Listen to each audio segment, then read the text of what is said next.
after the phone call between President Donald Trump and Chinese President Xi Jinping very recently, in his tweet, President Trump mentioned that he actually talked about TikTok with the Chinese leader.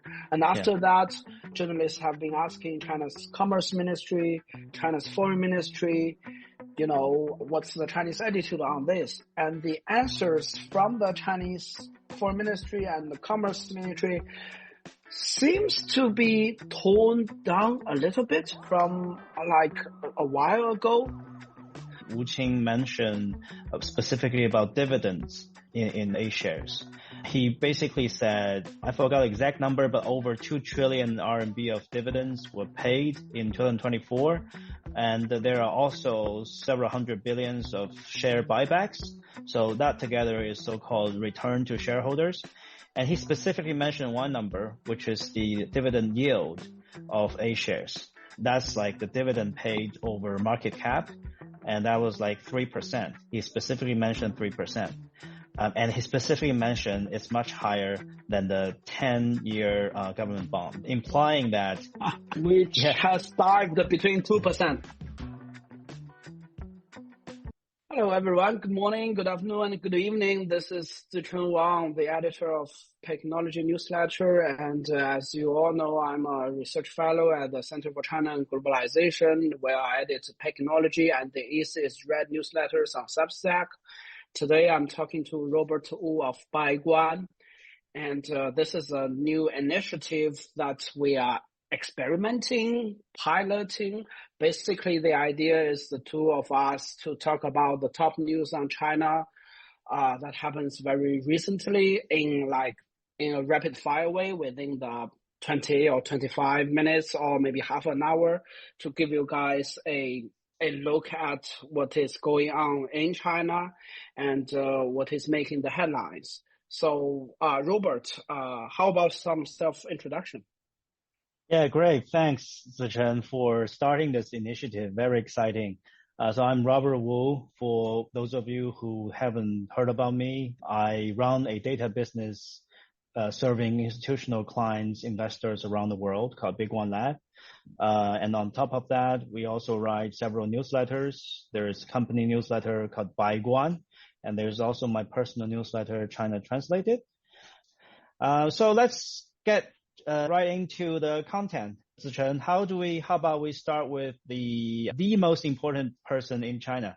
I saw that President Xi was visiting some place. Could you elaborate? Yeah, actually, Xi Jinping, the president of the People's Republic of China, is now in Liaoning province in northeastern China. We are getting closer to the Lunar New Year or the Spring Festival. So it has become a sort of a political tradition for Xi Jinping as China's top leader, as well as the top leader of the Communist Party of China, the ruling party, to visit rather disadvantaged places ahead of the most important festival of the Chinese nation. And Liaoning suffered some natural disasters in the past. And so Xi Jinping is going there to visit some of the residents, as he did in some previous years. So I think the tradition started in 2013 when she went to villages located in, rather hostile natural environments. As of now, we still do not have a official readout of, the entire trip, but he would also meet with, local leaders and talk about not just the local situation, but also, what should be on the local leaders as well as the Chinese officials' agenda in the next week or maybe next 2 or 3 weeks, because in China, the Lunar New Year is typically lasts for 4 weeks or even longer. This is a time where hundreds of millions of people go through bullet trains, through airplanes, through the highways to go back to visit their families. And it is like the most important travel season in China. Yeah, but I also was a bit surprised that the northeast part of China was still seen as a disadvantaged, given that there actually, past few years, the growth rate over there was actually more than at national average because of closer integration with Russia.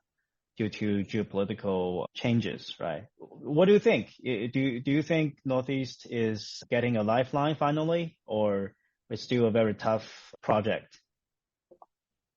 Yeah, when we talk about the Northeast China, it means the northernmost province of Heilongjiang, and then Jilin province to the south of Heilongjiang, and then Liaoning province to the south of Jilin, as well as the eastern part of Inner Mongolia.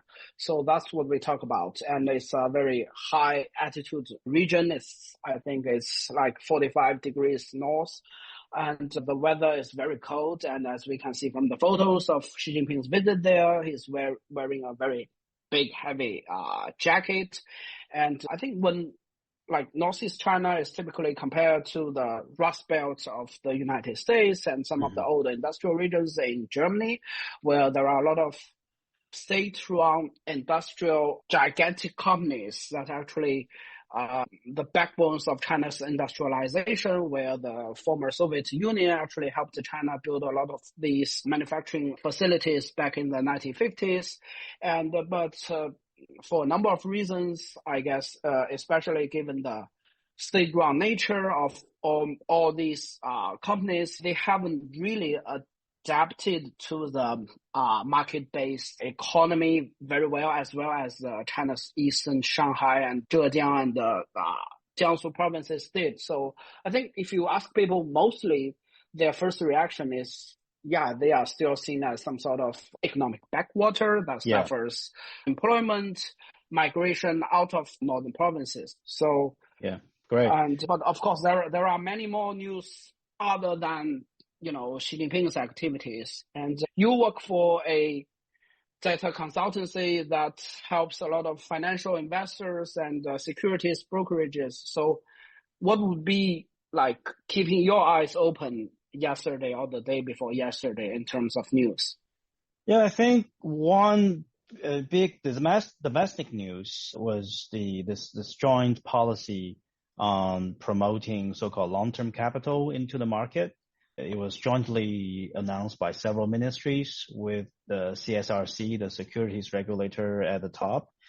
And the head of CSRC, Chairman Wu Qing, also headed a press conference yesterday in China, where they explained the specific policies. I think that, there are many policies like, increasing the amount of social security funds and insurance funds into the stock market. And interestingly, they are specific target for new money before Spring Festival, between Lunar New Year. Wow. Yeah, so it's like they are very explicit about sending the intention to make it a happy Lunar New Year for the investors. And there are many, I think there's a pretty interesting long-term policy, which is they are really trying to adjust the so-called assessment mechanism for fund managers, especially the so-called public mutual fund managers, meaning that they are trying to assess the performance of a manager based not on annual performance, but on 3-year and even 5 years window. Chinese capital market, at least on the onshore A-share market, is a highly speculative market, not least because there are many retail investors, but also because many of our institutional investors have, strong retail mindset. And one big reason for that retail mindset is the way that they are being evaluated. They are evaluated pretty short-termly. And so there's very interesting phenomenon of strong so-called herding effect. So like at any given moment, all the money herd to certain sector, including all the institutional money. So creating big swings up and down. So I think the regulators are really targeting this and focusing on the assessment part. I pay less attention to the new money part because I think that's well expected. They will allocate more and more long-term money into the market. But if you don't change the underlying... Yeah, just to make it more clear, I think, as you correctly mentioned, that, part of the new policy is a lot of these institutional investors, first and foremost, actually state-run. For example, a lot of insurance companies in China are state-run. So they fall into the jurisdiction of basically the Chinese government. And also the state-run pension fund, which you mentioned as the social security fund, they also are run by the Chinese government, basically. So how to evaluate their performance in terms of their investment, and they are now the Chinese government have decided to shift the assessment period from annually to like 3 years or even 5 years. So that's basically asking the investors to take a longer term view. And the other thing, the new money you just talked about, I think actually means that the Chinese government have now opened the floodgates to give the green light for more basically pension, government-run pension money, and also the premiums at these insurance companies, not just allowing them, but also encouraging them, actually setting a floor of a certain ratio to go to the China's domestic A share market in Shanghai and Shenzhen. Yeah, it's almost like dictating them. You have to buy stocks. So that's quite something. And also another thing that's really remarkable to me is there was one moment where Wu Qing mentioned specifically about dividends in A shares. He basically said, I forgot the exact number, but over 2 trillion RMB of dividends were paid in 2024. And there are also several hundred billions of share buybacks. So that together is so-called return to shareholders. And he specifically mentioned one number, which is the dividend yield of A shares. That's like the dividend paid over market cap. And that was like 3%. He specifically mentioned 3%. And he specifically mentioned it's much higher than the 10-year government bond, implying that... Which has dived between 2%, as we all know now. Huh? Yeah, it's like almost like 1.5, 1.6. So he's basically saying now the A share, if you just look at the dividends, is like double the return of the 10-year bond. So common investing stocks. I think it's one of the rare moments where these kind of top regulators specifically refer to bond yields as a reference to encourage stock buying, which totally makes sense. I think that's a very key difference between now and maybe 5 years ago or 10 years ago when few companies are paying out dividends. Yeah, I think it goes without saying that I think many of the listeners understand that, the performance of China's domestic stock market hasn't been spectacular for many years. It has been a national joke, disappointment, frustration for the whole country almost, and partly because, as you just mentioned, compared to more Western mature markets, there are a lot of retail investors, moms and pops and grandpas and grandmas money into it rather than institutional investors. And so the drop in the share prices actually affect individuals directly and personally. So trying to fix the stock market to have it basically have it rise, but in an orderly fashion in the long run has been the top priority of the Chinese securities regulator as well as a related financial regulator such as the insurance regulator, and the People's Bank of China, which is a central bank, actually established some sort of facility to aid the stock market as well. Yeah, I think talking about policies that touch people's life, I think there's even a bigger change or even a controversy going on right now, right? In the healthcare sector. Zichen, what do you think of this? Well, there is a very heated discussion in China going on right now about the healthcare system, and in particularly what kinds of medicine, what kind of pharmaceutical drugs that patients can buy from China's state-run healthcare insurance system. So to give you some idea of China's national healthcare system is basically there is now a single payer state-run healthcare insurance system which covers like 1 billion people in China. So everyone can basically have parts, maybe a majority of their healthcare costs, especially drug costs, reimbursed through the healthcare insurance system. But to control cost, the healthcare insurance mechanism they would only allow certain kinds of drugs to be bought by Chinese patients in Chinese hospitals, most of which are also state-run. So in the past, a few years, the healthcare insurance fund, they basically procure drugs in a centralized fashion. Yes. Where, the lowest bidder by the drug companies most likely to be accepted into the system and be reimbursed by the healthcare insurance mechanism.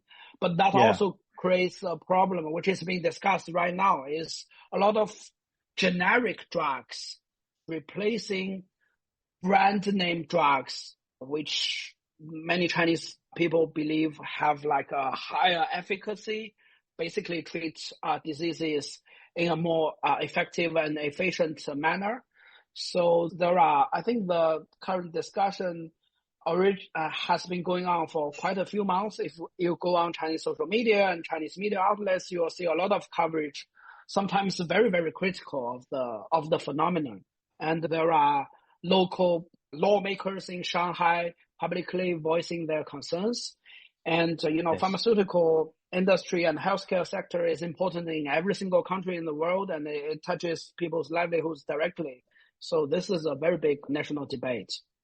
Yeah, I think the interesting thing about this time is the recent controversy was really started, as you say, by the so-called lawmakers, or actually the members of the People's Consultative Conference in Shanghai, right? And many of them are doctors, reputable doctors from Shanghai's best hospitals.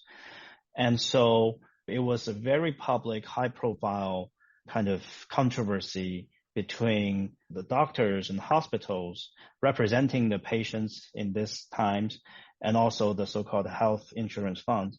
But, one funny thing I have to mention is actually there are three main bodies or ministries regulating the whole healthcare system in China, right? You mentioned the National Insurance Fund. That's one, who is the payer for most of the expenses. And then you have the Health kind of Commission. The National Health Commission, right? Yes, which manage the hospitals, the doctors mainly. And then there's actually a third one, which is our equivalent to the FDA, the Drug Administration, which approve drugs, right? Actually, this time, that administration was noticeably absent from the controversy.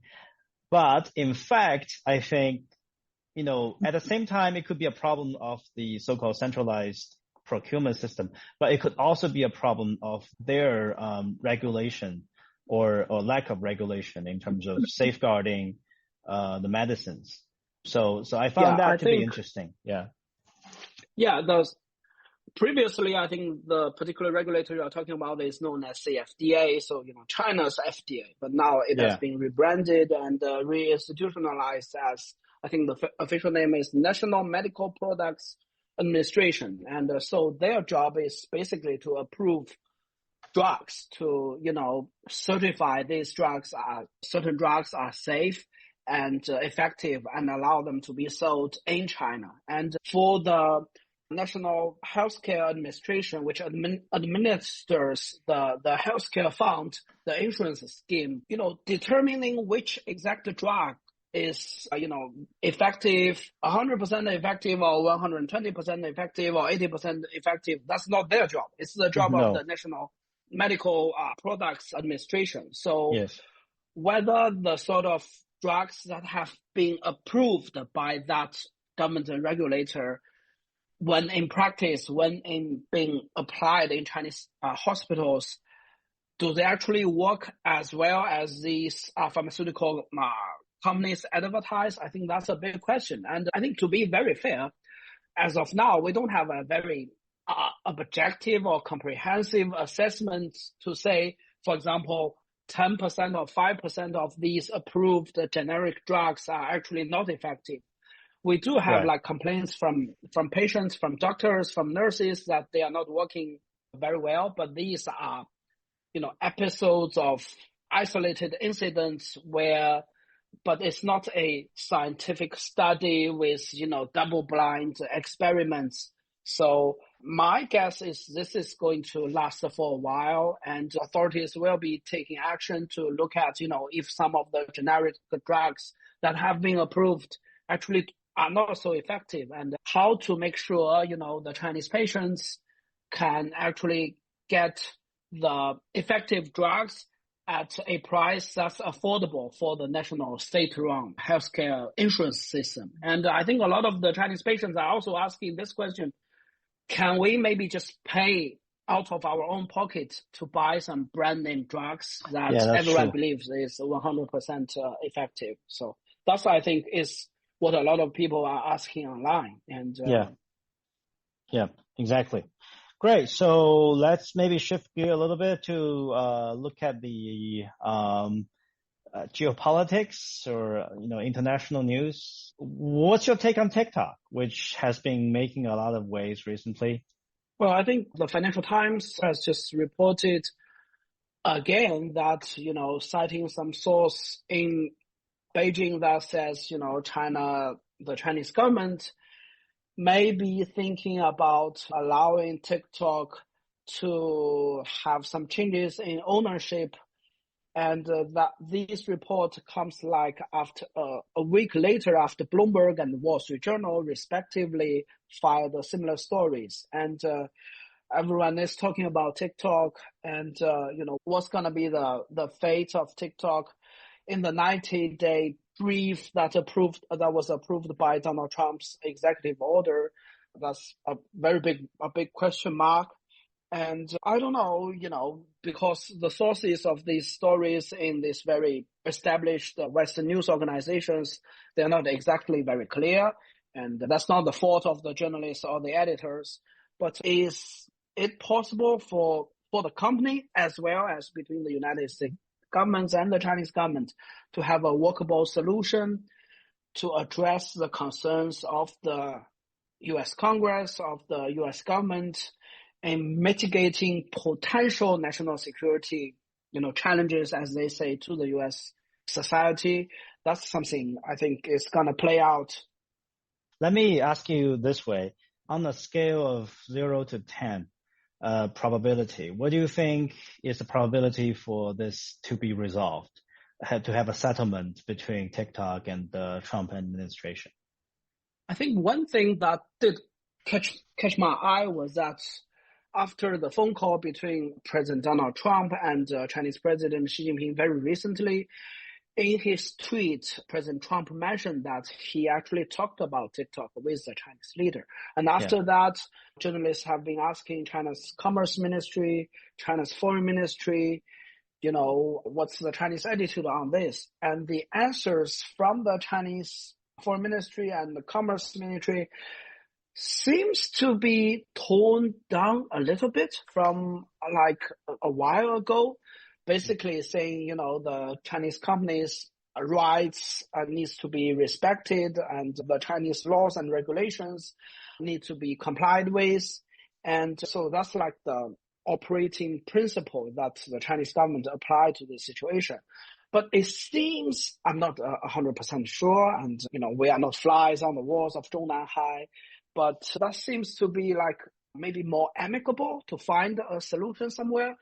One of the things is perhaps many people actually do not understand is that the ownership structure of TikTok at this very moment, before any divestiture, is already very internationalized. It's not like there is a Chinese owner owning 100% of all the TikTok shares. Actually, it's like there are many, many international investors, including very well-known U.S. investors, controlling the share of TikTok. So suppose if there is a joint venture, like 50-50 or 51-49, does it actually mean, just to increase some of the share ownership of U.S. investors just marginally, so that, which would satisfy the law of the U.S. Congress, but also, basically respecting the laws and regulation of the Chinese side. So I think that's maybe in the best case scenario that we will see. But it also happens within the bigger geopolitical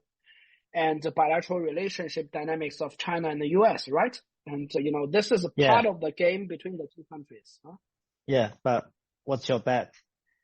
9, Wow. 8, 7? Have to have a number. Well, I'll give it like 60 to 70%, maybe. Okay. And because I think so far, China and US, since Donald Trump taking office, their first interactions seem to be above people's maybe pessimistic expectations. What do you think of their interactions? Yeah, I think so far so good. I mean, it's always like a balance. There are some good things and there are bad things, but so far it seems like the weight of the good things is heavier than the bad things. So the balance tilts toward the good side. So, and for the same question I posed to you, I actually a little bit more optimistic. I think maybe it's like 70 to 80% of chance to be like resolved. And also I totally agree with your assessment.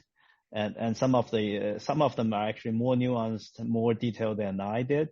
So yeah, I just hope so. It could happen in some way that both sides can feel comfortable about.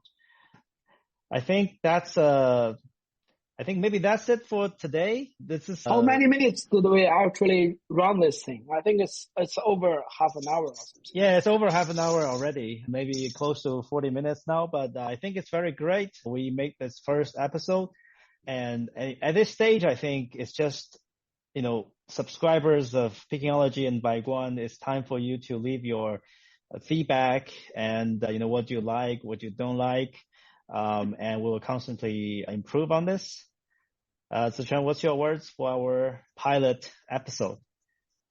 Well, I'm actually quite a bit nervous because this is something we have never done before, and it's not as spectacular as I would have expected, but in the future maybe we'll do a little bit more homework and try to cover as many subjects as possible, huh?